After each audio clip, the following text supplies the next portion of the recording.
everyone, I'm Sandrine, this is Americ. Hello. Let's talk about Agents of S.h.i.e.L.D.'s self-control episode. And the LMD season so far. Yes. So we used to have live discussions of Agents of S.h.i.e.L.D. every week, but we haven't done them since the beginning of the year because it was just getting to be too much. But that doesn't mean that we can't talk about it once in a while when they have amazing episodes. Which they just happen to have an amazing one. Holy crap. So we're, of course, talking about Self-Control, episode 15 of season 4, which is part of the LMD. Kind of section of the season. I like the fact that they do this now, right? But I feel like it tells you a little too much about what's happening, right? Well, but it's a theme, right? Yeah. So every season is so long that they have themes within each season. So you started out with Ghost Rider, right? Was it Vengeance? The first? Just Ghost Rider. Was it Ghost Rider? Ghost Rider, yeah. Okay, all right. And which was great. Yeah, it was great. In and of itself, it was great. But God, LMD. Well, LMD had ups and downs, but I think it ended with like one of the best episodes. It culminated into an amazing episode, for sure. One of the best. So the episode was written and directed by Jed Whedon. Who can pretty much direct and write every single episode. It's his first time directing. Are you serious? Yes, his first time directing an episode, yeah. That guy is good! Yeah, he took his time to like... You felt how different that episode was, too. I mean, I was just like, can we have this every week? I was like, this is the new show. Like, for real, it just made me fall in love with the show all over again. Yeah. It was so good. I think the whole scenes between Gemma and Fitz, Did not see that coming. where they kind of face off. And I kind of was like, well, if I had to think of someone, I was going to say, it has to be Fitz. It looked like it was going to be him, but then I'm like, maybe they're tricking me. Maybe it's really Gemma. I didn't know. Yeah, Really? I wasn't sure. You know what I was thinking? I was like, is it both of them? Like, it's like, it said one of them. But the other thing that made me think is like, is it possible that they are an LMD but they don't know it? He played on that where he pretended like he didn't know, but he really did. Yeah. So I thought that was pretty. My awesome. thing was though the performance by Ian DeCasticker. Oh god, the K-sticker. DeCasticker. I don't know how to say the last name. Just him going from like, no, don't do this, to just holding her and strangling her, to we could be together, and all these emotional things made me think of Westworld. Yeah, exactly. And if you haven't seen Westworld, oh my god. For people who don't know about Westworld, they're AIs in there, and sometimes they get very emotional, but the person kind of looking after them just turns off their emotion, so the actor has to go like creepy, which is like crazy. And I felt like there's a little bit of this, which is really hard to do, I think, and that was amazing to watch. It was an amazing performance. It was an amazing moment because it was like the stakes were really high, and you were like, how is she gonna get out of this? And she's, oh my god, she did an amazing job. Elizabeth Henstridge brought it home. They both elevated their game in this particular scene because I was like, damn, this is amazing. Because she loves Fitz, right? And she knows it's not him, but it's him at the same time because the LMD is based on Fitz, right? Yeah, there's programming, but it's Fitz. You know what I'm saying? It's Fitz that's been tweaked. Yeah, that's evil. Yeah, exactly. So it was crazy. That entire moment was insane. And then, of course, there's the moment between Gemma and Daisy, where they're both unsure if the other one is an LMD or not. Because the whole time I'm thinking, well, Daisy is easy to know because an LMD can't have powers. Yeah. So for her, it was easy to prove, which I'm so glad that she's like, well, if I have powers, then I can't be an LMD. I think actually it was harder for Daisy to know if Gemma was an LMD or not. At least she knows if I have power, then it's mine. And you have this moment when they hug and when they're like, okay, like it's really you. Yeah, that was for both of them. Yeah, that's another. It's like moment after moment, and that was the second one. You're like, oh my god, what is this? Yeah, it was insane. And then when Daisy starts to fight the director, and I was like, first of all, my thought was like, really? I mean, he's a robot. Why are you punching him? You're not gonna hurt him, right? Like, he doesn't feel pain. So, but I think the problem is because she doesn't have the gauntlet. Like, she has to try and take him down a little bit before she can just use her power. Which brings us to the final boss fight between Daisy, Mac, and Coulson. Oh, the LMD Mac and Coulson. LMD Mac and Coulson, and I was like, holy crap! Like, that was amazing. And at the end, she's like creating that ball, that small. It was like a Dragon Ball and it's like, Z. Hadouken! Which actually ended up saving Gemma in a way. Yeah, exactly. Because the other people were ready to like cure, like, oh, they are robots. All right, sorry. Cool. I know. Like, told you so. I know. And then you're like, oh God, you guys, you got me. I love this episode. You don't have to do more. And then they bring LMD May. Oh. I love that because she was the first one and she was kind of brought into this differently than the other ones. Then she still has the struggle between, she's like, it's like the struggle of the LMD where they're like, well, I don't feel like me, and she inherited May's humanity. Yeah. Because her programming was up to a point. After that, it was just May. Really, May knowing that she's not May, but it's May. It's like you have all your thoughts, you know who you are, but suddenly you realize you're not who you are. I'm an LMD. Yeah. But yeah. But you still have your thoughts, right? So in that moment, she was obviously struggling with that situation, that relationship, and she's like, it's Coulson, but it's not really him. And then you're like, holy crap, she blows herself up. Because that's what May would do! Yes, I know! LMD, May saves the day, whether she's like real or not. And before we jump into the, world that they go in, I do want to talk about Ratcliffe. Who kind of gets killed by Ada, which, by the way, such an interesting, conundrum for Ada in a way. And Ratcliffe actually, in a way, fell victim to his own intelligence, maybe, or his own smart, because he created Ada and he said, okay, Ada, here's what you need to do. You must protect the framework and me above all else. Yeah. Right? Those two were in conflict. Using her processing power, she saw that the biggest threat to the framework was its own creator. Yeah.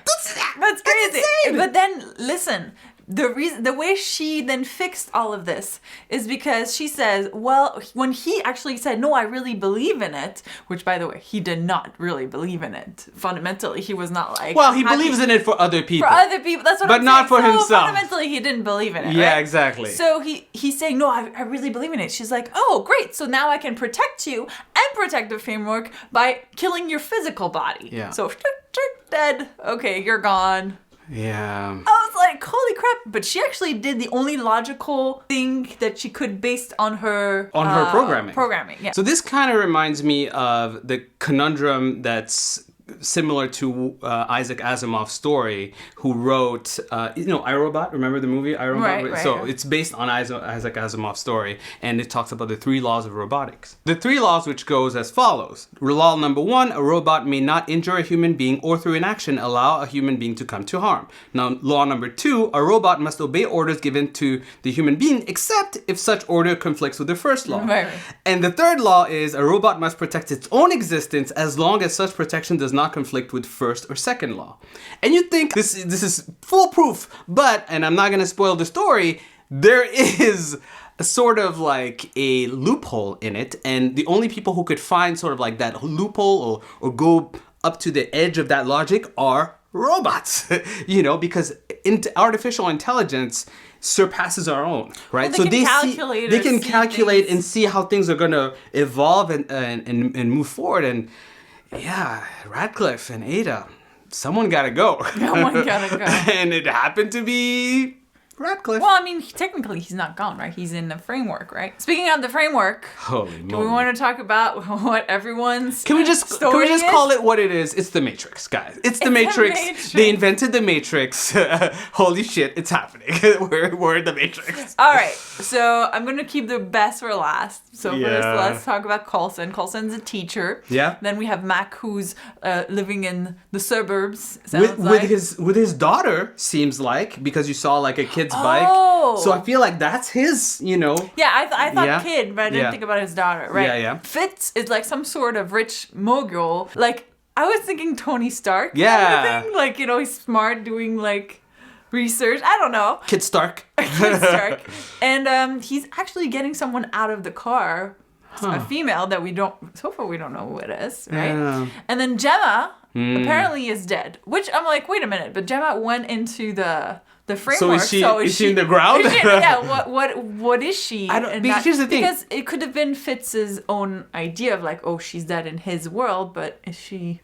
Are they all living in the same world? That's what Ratcliffe and Ada were talking about, saying every person you add in, you sort of have to change the world to sort of like compensate for that. Got it. So it is possible that, yes, it was set up with a certain way when people came in, but now her coming in, it's going to automatically sort of like rebalance itself. Right. So maybe there's going to be some sort of like adjustment on that end. Also, we have May. Yeah.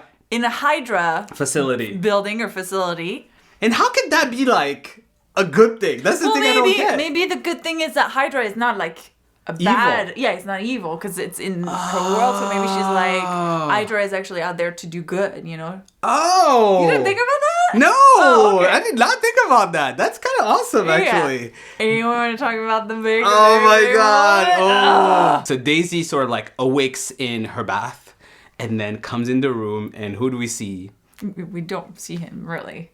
Yet. We saw a picture. But it's him! So Ward is going to be back for a little bit, right? Yeah. Which is funny because we kept talking about at the end of last season, like, how can they bring back Ward again? Like, they can't. Like, we've gone through too much. But they still found a way to bring him back, which I love. You have to. I love it. And then that way... it's actually a really smart way. It's a really smart way. What were some of the ways that we thought he could... Didn't we say I something? did say that. Didn't we say, like, maybe they're going to, like, make a robot I feel like I said that, though. That's very possible. I feel like that's kind of like an Americ idea. It is it would make sense to me that you would come up with something like that. I'm not kidding when I say it's the Matrix. Because if it's the Matrix, think about it. Yeah. Think about what you can do in the Matrix. Okay. Right? You can break the laws because there's no gravity. Yeah. Right? You can do like crazy martial arts, running up buildings, Neo-type stuff in there. And I'm like, that's the next season. That's the rest of the season. Okay, first of all, there are two things I want to mention. Okay. First is that, don't you think it's interesting that Ward is her boyfriend? Because isn't that kind of what you're creating when you go in the framework is kind of like your deepest wishes? So in a way, I think Daisy never really got over the fact that Ward was evil. Like, she still wishes like he's still the one for her, right? Because she picked him over Lincoln. I mean, also apart from the fact that, you know, Luke Mitchell now is in blind spot, so it's not like he could come back. But I'm just saying. But if I had to, like, that's not surprising to me. Yeah, right? it's like, not. No, I know. I always felt, you know, Ward was OG day one. Yeah. You know, like that was the beginning, right? So I feel while they had complicated feelings, she probably wanted to have some sort of resolution, and this is it. Well, I mean, and maybe he was just like her soulmate. Yeah, but you have to understand, like, it's not Ward. No, of course it's not Ward. It's the Ward that Daisy wants. It's exactly. Now, could we possibly push this further and say that, you know, once all this framework is done, could they bring that Ward that she's dreaming up and make him into an LMD? Yeah. They could, but really, they never really talked about transferring. Right. Plus, he wouldn't really be, like, she'd be part of her, like, he'd be her because if you think about it in a sort of like a D&D sort of framework, right, he's an NPC. We're talking about Dungeons and Dragons. If you think about it in Dungeons and Dragons, so I'm going to geek out on you in a little bit, he's a non-player character. He's an NPC. So can you transfer an NPC into the real world into another LMD of sorts? Or can you transfer him into a body? I doubt it, right? So there's a lot of things that may or may not happen there. But can we get back to the Matrix for a second? Okay, so Matrix, because let's talk about the theme for like the rest of the season, which, by the way, it's not coming back until April 4th. Oh, I know. So we have to wait like a month and a half? Month and 2 change. months? Yeah, month and change. For it to come back, which is crazy. It's insane. But you know what it's called? What? It's called Agents of Hydra. Ooh. So now, doesn't that make you kind of think that maybe that's what I'm saying? Like, Hydra is maybe good? Because it's Agents of S.h.i.e.L.D., but now it's Agents of Hydra? Are they good or are they evil? Or what's going on? I'm just excited that we can bring back #blame Hydra. That's true. I'm just so happy. Bring back the #blame Hydra. So that #blame Americ can die a swift death. I know it started with the hashtag Blame Hydra. I swear to God. But you know what? What are you thinking about this whole thing? Like, what were your favorite moments of the episode? What are you excited about in this, like, Agents of Hydra part of this season? Comment below, let us know. If you enjoyed this video, make sure to give us a thumbs up. If you're new, make sure to subscribe so you don't miss any of our HappyCool videos. Thank you guys so much for watching, and we'll see you soon. Bye. I'm free. I'm free. Until they get out of the framework, and then it's back to hashtag Blame Americ.